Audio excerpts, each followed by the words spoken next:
Olá, hoje nós estamos aqui com o Dr. Cassiano Salgado. Eu queria agradecê-lo por ter aceito o nosso convite, doutor, e gostaria que você se apresentasse. Eu que agradeço, Beth, dessa oportunidade de ter vindo aqui na TV Serrana, do Vale Saúde.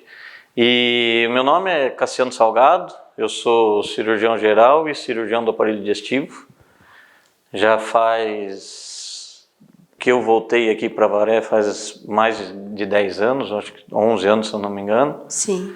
Fui formado pela Faculdade de Medicina de Presidente Prudente, a UNOeste, e fiz especialização em São Paulo, no Hospital Bandeirantes, hoje conhecido como Lefor. E você atua na Santa Casa hoje? Atuo na Santa Casa. É mais minha casa lá do que a minha própria casa. Olha só. Fico mais lá do que em casa mesmo. Então é bastante mesmo. Doutor, nós sabemos que uma das doenças que assim, são significativas, e a gente tem até verificado isso na ABOVA, que é a Associação Beneficente Oncológica de Avaré, que eu faço parte, é a questão do câncer de intestino. Tem aparecido muitos casos, né, de câncer de intestino, e não só em pessoas mais velhas, mas como em pessoas novas também. Então eu gostaria que você comentasse alguma coisa, né, do câncer de intestino. Ele é o terceiro no Brasil, né, em número, e o que é o câncer de intestino? O câncer de intestino é o tumor mais comum do aparelho digestivo, né? Do câncer de aparelho digestivo, o mais comum é o tumor de cólon, do intestino grosso. Sim. Né? Ele é o terceiro no Brasil, mas é o segundo nos Estados Unidos mais comum. E aqui o diagnóstico geralmente é feito através da colonoscopia, pelo exame de endoscopia, só que do intestino, não do estômago, né? Ele geralmente ele vem de uma lesãozinha que a gente chama de pólipo. O pólipo cresce, né? E durante o crescimento ele tem um desvio das células, modificação das células. Uma multiplicação? Na realidade é uma multiplicação errada. Não certo. Uma multiplicação da mesma célula, ela se transforma e acaba virando o tumor. Né? Então a grande maioria do tumor de intestino vem desse pólipo, que é uma lesãozinha bem pequena. E só que se deixa, lógico, nem todo pólipo vira tumor, mas quase todo tumor vem do pólipo. Entendi. E quais são os sintomas que a pessoa costuma apresentar com relação a esse câncer? O principal é sangramento. O principal é sangramento nas fezes, né? Depende muito da localização do tumor. O tumor que é localizado no cólon sigmoide, no reto, ele tem, já próximo ao ânus, né, ele demonstra mais fácil, porque daí ele sangra e já aparece nas fezes.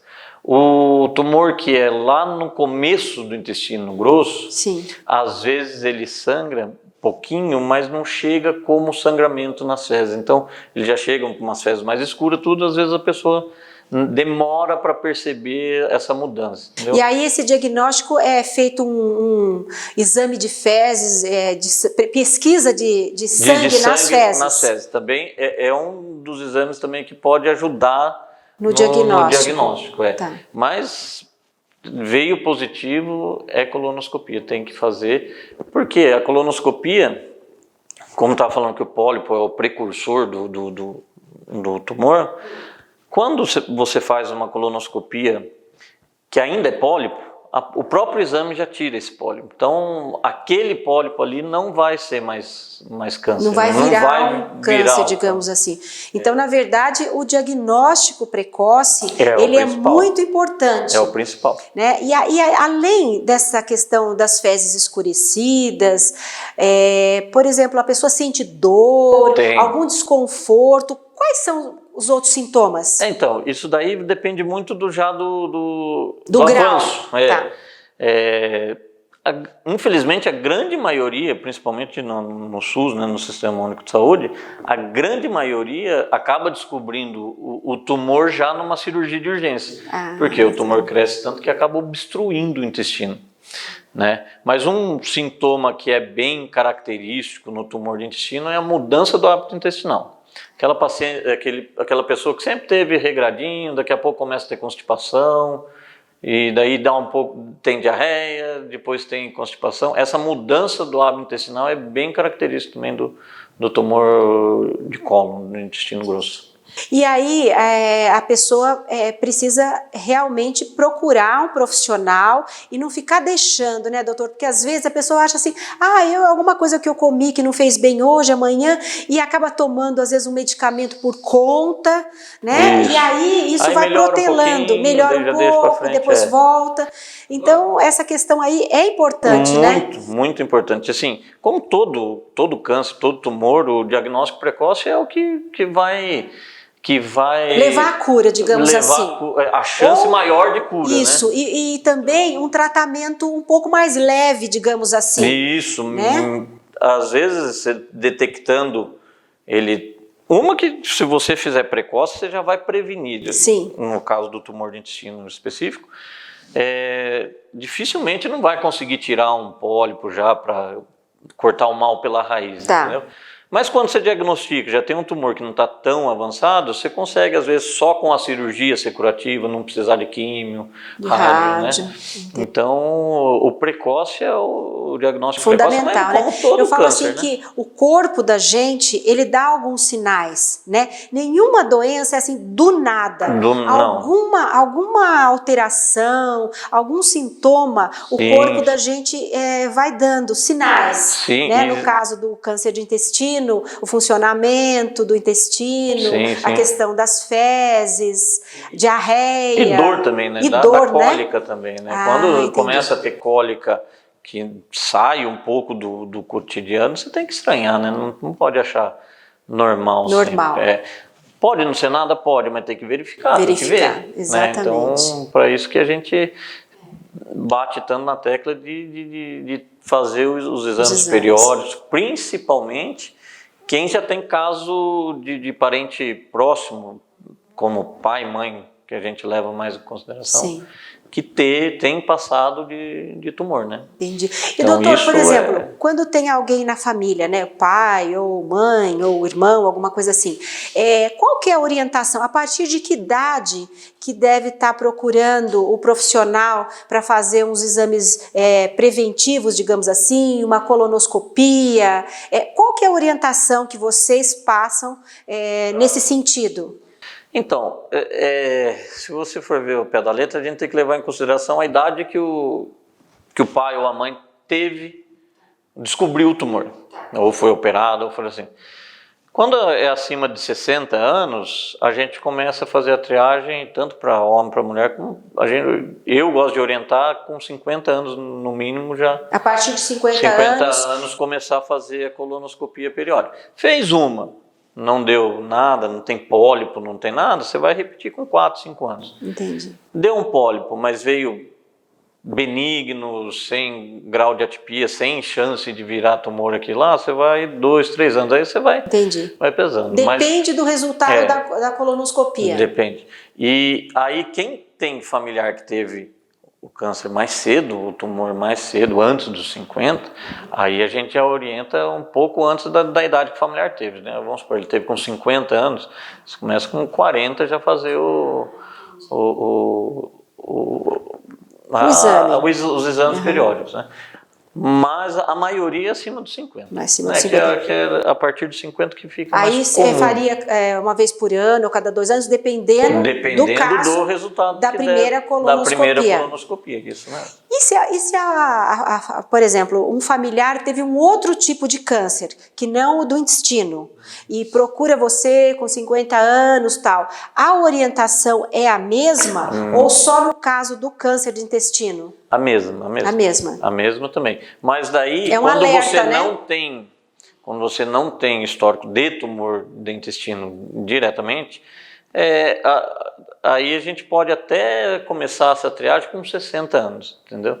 Porque daí não tem um histórico familiar, né? A menos que tenha algum sintoma. Mesmo tendo outro tumor, mas isso é mais pro tumor de intestino mesmo, para o mesmo tumor. Entendi. Só se ele tiver algum sintoma. A pessoa Só tiver se tiver algum algum sintoma.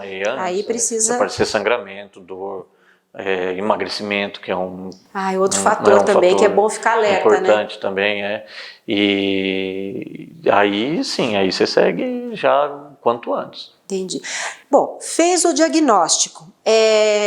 Qual é o próximo passo? Aí você tem que fazer o estadiamento, né? Saber o tamanho desse tumor, se já tem alguma metástase, algum órgão acometido à distância ou em volta, né? Daí você faz o estadiamento, aí você faz a colonoscopia, aí tomografia de abdômen, pelve, tórax, e daí você faz o estadiamento. Dependendo do estadiamento, aí você programa a cirurgia. Isso. Tá. E tem alguma situação que só com a colonoscopia você já tira aquele pólipo, ou nunca é durante a colonoscopia? Precisa ir para o hospital, fazer a cirurgia para retirada desse pólipo? Então, tem pólipos grandes, né? Que não chega a ser um tumor. Virou tumor, mas é um pólipo grande que a pinça, o material da colonoscopia não consegue abraçar, que é um laço, assim, ele laça o pólipo e corta, né? Então, às vezes ele não consegue passar esse aparelho e fazer a ressecção desse pólipo direito pela colonoscopia. Aí acaba tendo que operar, não tem jeito. Aí ele marca mais ou menos, descreve no exame a altura que está, qual região, para a gente poder programar uma cirurgia. E aí essa cirurgia é uma cirurgia demorada, é uma cirurgia grande, a pessoa passa por internação de quantos dias? Geralmente... Depende muito. O tumor do cólon direito, que é no começo, ela tende a ser mais tranquila, vamos dizer assim. Uma resposta mais rápida, menos complicações, né? O tumor do lado esquerdo, do sigmoide e do reto, é um pouquinho mais trabalhoso. Uma cirurgia maior, digamos assim. Isso, O problema é quando está um pouquinho avançado e você tem que fazer a linfadenectomia, que a gente fala, que é uma limpeza, dos gânglios. É uma limpeza, né? Isso é mais delicado, isso é mais demorado. Uma cirurgia maior, digamos assim. Só que a do cólon direito geralmente responde mais tranquilo, vamos dizer assim, do que o do sigmoide e do reto. Às vezes do reto e do sigmoide existe a possibilidade de complicar, ter que ficar com a bolsinha por um tempo, depois reconstruir, isso que eu ia perguntar. Todas essas coisas. Em que situação é colocado a bolsa de colostomia?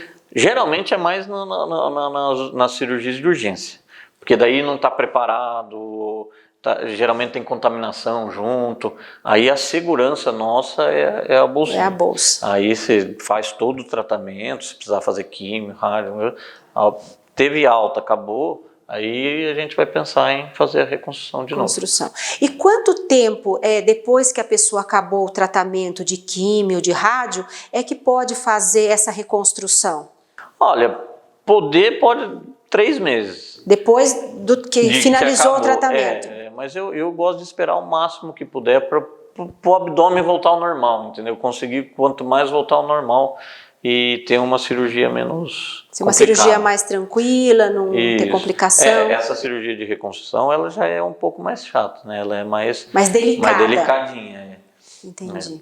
Agora, quando você faz o diagnóstico precoce mesmo, já sendo um tumor não muito avançado, a chance de você precisar usar a bolsinha é muito pouco. Certo. Então, geralmente, você interna o paciente, faz o preparo adequado do intestino, aí você consegue fazer a cirurgia e já fazer a anastomose, a ligadura das duas bocas de novo.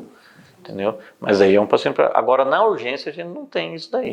Não tem como. E no SUS, geralmente, a maioria do tumor que a gente descobre é na urgência, é na obstrução.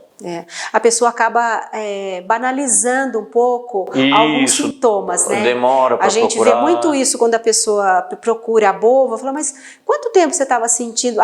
Eu estava sentindo isso já vinha há anos, mas eu achei que não era nada, que era só uma questão do intestino que não estava muito bom, aí eu tomava um laxante, sem passar pelo médico, né? Não, isso é muito comum mesmo.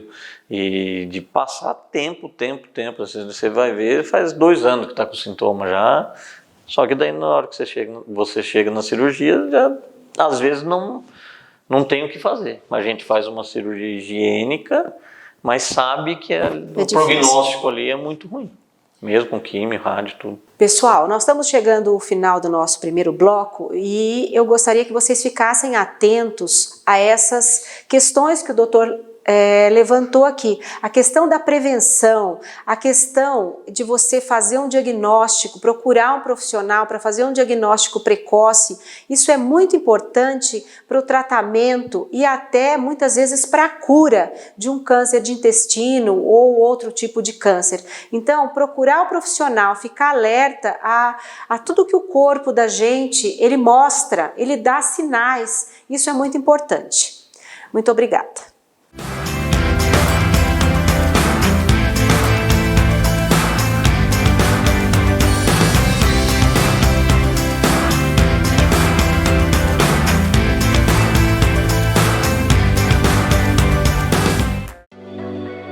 Na charmosa Estância Hidromineral de Águas de Santa Bárbara, a água mineral Cristal é extraída de uma das melhores fontes de água do Brasil. Com instalações modernas e através de análises periódicas, garantimos produtos de alta qualidade e compromisso com o meio ambiente. Em parceria com a Eu Reciclo, cuidamos da reciclagem de 100% de nossas embalagens.